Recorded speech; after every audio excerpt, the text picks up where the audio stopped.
Welcome back, my friends. We're going to do some wiring. Not my favourite topic of any build, but anyway, let me talk about electronics and what we've got. We've got a switch, we've got a jack socket, we've got a capacitor, we've got it's a volume knob or control potentiometer. Now it starts to get interesting. I've got some of these. These are push-push. So switch and pot. And I've got two of them. So start thinking about what I might be doing. Let's talk about pickups, and that will possibly begin to explain what I'm doing. Remember, this is my ultimate HSS build. So we have, to fulfill the H component, we have this, which is a iron gear dirty torque humbucker. I've used iron gear pickups in several of my builds, and my go-to humbucker of choice from them has been the rolling mill, which I've used the overwound in bridge position in two builds. I was half tempted to go for that again because I really do like that as a pickup, but I thought, well, let's do something a bit different, give me some options.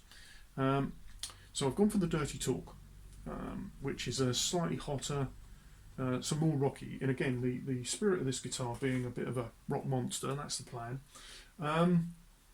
So I've gone for that, okay. So think about the switches, and I've got a dirty torque which has got full conductor wiring. That'll give you a hint. Now the really fun stuff comes. The S component, I have gone for these smokestack 2s, again from iron gear. Now, and I've got both middle and neck for that. So that's the two S's. Now, the thing with the smokestack 2 is what's attracted me to them. I've never used them before. I have used the iron gear Texas Locos before in another HHS build, and the Texas Locos get a big thumbs up from me. I would definitely recommend them. I have considered building or replacing some pickups in a Strat with just them, but anyway. But I've gone for these in this again. Rock Monster. That's the common theme here with this guitar. So normally, I mean, a single coil is a single coil, and that's all you get. You get, straightforward output from it. What they cleverly do with the smokestack 2s is you essentially get an actual coil tap. Now, often coil tap is used incorrectly, really, when people mean a coil split on a humbucker.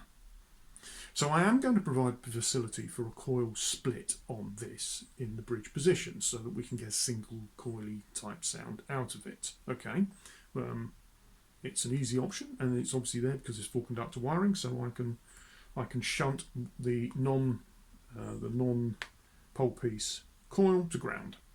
That's what you do with that if you're trying to understand wiring at all. Essentially, you interrupt the flow of the instead of going through both coils, you take one of those coils, you dump it to ground so it's not in the circuit anymore, and you only get the one coil, right? Essentially converting it to a single coil. Now, smokestack 2s are clever because what they are is they're still a single coil. This is not a humbucker pickup at all, or noiseless. It's a standard single coil. But what they've cleverly done is they've tapped it. So at a point down the winds, they take alpha feed that you can switch to, or you can go to the end of the wind. So in effect, you get, if you can imagine the pickup, you're getting sort of like half of it and then another half of it. It's not quite like that, but anyway, that's being very simplistic. And you can tap in to that. It's called tap because you're tapping off. You're taking the output out before it goes down all the winds. Very clever. I've not used them, but I have seen a couple of videos of people who've used them and stuff. They do a Telecaster version as well, by the way, which is one of the ones I've seen. And considering putting that into a Telecaster I've got as well. We'll see how these go before I make that decision, perhaps. But anyway, so that's the plan. So we have two switches, 3 pickups. One of these will be tone for the bridge, and will have the coil tap, the coil split for the bridge, and this one will be the tone control for the other two. So neck and middle will be on a single tone control, and I'll put. You only need one side of the switches. With every of these switches, you get. Let me take it out of there. There's a double pole switch. And so I can use one side for one pickup and one side for the other one. And essentially, what you're doing with these ones is you're switching so that you get in one position you will have the full coil, all of it, and in the other one you'll just take the tap. So you'll have sort of a lesser output. That's the theory. And the way I'm going to wire it, so the way I'm wiring this, is that when this control is down, that is the lower output, so you bring it up for the higher output. That makes sense. And on the control I do the bridge humbucker. By default, down will be humbucker, up will be single coil. Okay. I've been thinking I'm an ahhing about which ways to do that, but that's why. So that essentially, when I'm using it with the tone controls unswitched. Does that make sense? So when they're down, when they're in the normal position, I've got a straightforward HSS with the lower powered single coils, and then I can tap them to boost it, and then the other one goes the other way where it goes into the single coil mode, which some people might find it counterintuitive, but to me it seems more the way I would likely use the guitar. Anyway, there you go. So come along for the ride. I won't video too much of my soldering because it will be rubbish probably. But anyway, I'll bring you in at certain points. So welcome back. Here is where I've currently got to. I'm hoping that those of you that can recognise these things notice a not particularly brilliantly soldered up, but a standard Strat circuit in effect. Anyway. I've done the jumpers etc. on the on the switch. I've done my earth connections across the parts. So I've not connected the output, and I've not connected the pickups. The pickup's going to be the fun bit because of getting all the switching right. But anyway, that's where we are. Just going to bring you on a little trick that I can't remember who I got this from now, but someone on YouTube. So I credit you, but I can't remember who you were, sorry.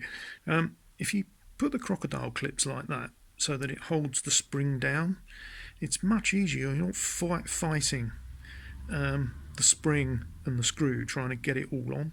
And obviously once you've got it started, it's easy. Then you just take off the clips. But I've used this method now a couple of times, and it does save an awful lot of frustration that I've had in the past. So useful tip for anyone who's interested in when you're putting a humbucker in, particularly on a scratch plate like this. Get yourself some, crocodile clips like that. Save yourself a lot of hassle. Well,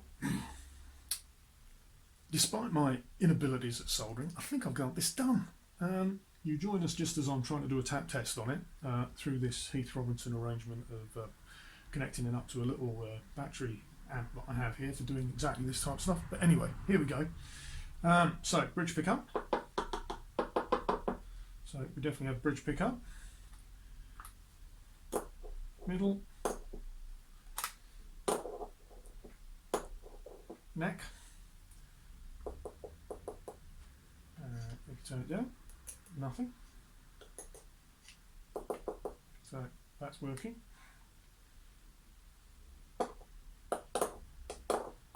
Those two on together.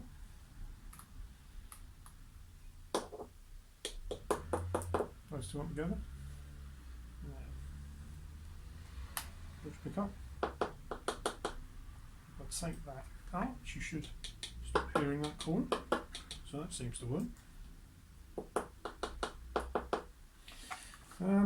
It's a bit difficult. I can't really tell whether. Does that sound more powerful? Bit difficult to tell, isn't it? With but anyway, that should be the larger coil switch. Well,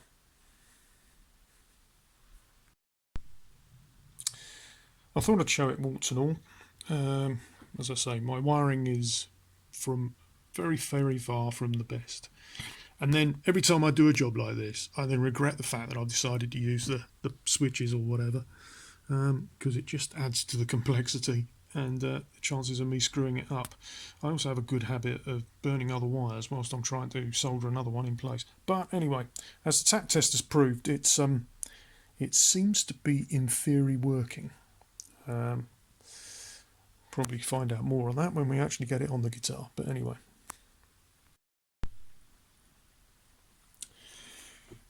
So having got this all wired up, I have found a bit of a problem in that it's not going down, and I'm pretty confident the problem is because of the screws. Let me show you what I think is going on. Get you a bit closer, and then you can see. So yeah, I'm pretty confident I know what's going on here. Yeah, now on some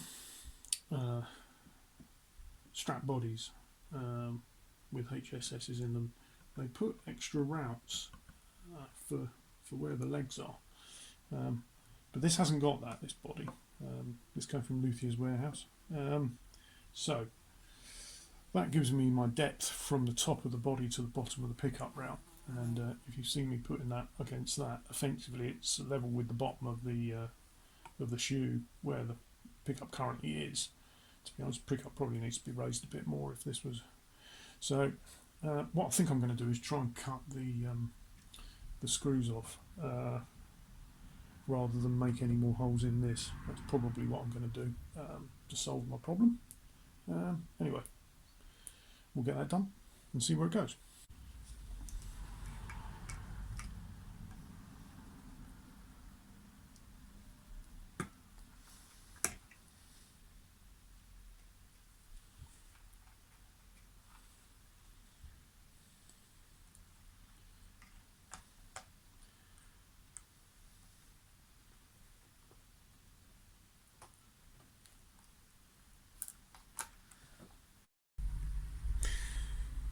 Right, there we are. We have it on there.